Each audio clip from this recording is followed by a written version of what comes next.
in the first year. Branch of office must be registered with regional PADPAW and regional PROS. Uy, that's all. Thank you. Ora dito tanan. So, thank you for watching. And now, ang susunod sa akin ay buddy ko pa rin si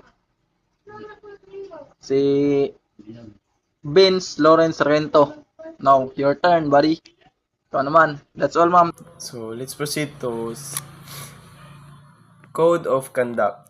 Pay guard according to law, avoid unauthorized deduction, respect mobility of security guards, require proper clearance, equal pay for equal work in bidding situation, avoid involvement in conflict property claims, improve service quality through training, maintain security reference materials, submit truthful and accurate reports promptly, hire only licensed security guards, prevent guards from engaging in activities harmful to national security.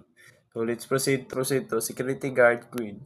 As a security guard, my duty is protect lives, property, maintain order, and uphold loyalty and employer, nation, and good guide by honesty and patriotism.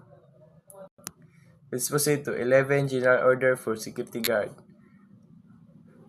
So, take charge of assigned post and protect company property.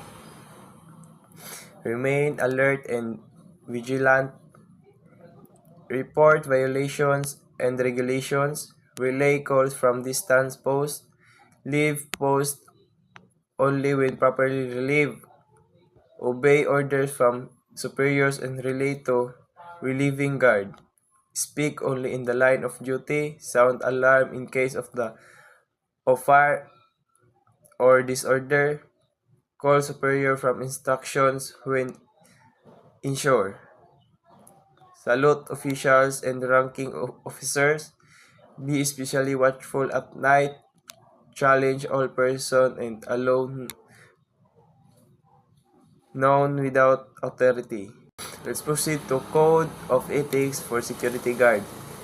Serve the agency, mission, and client's interest.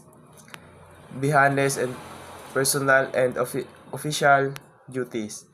Obey laws, agency rules, and client regulation.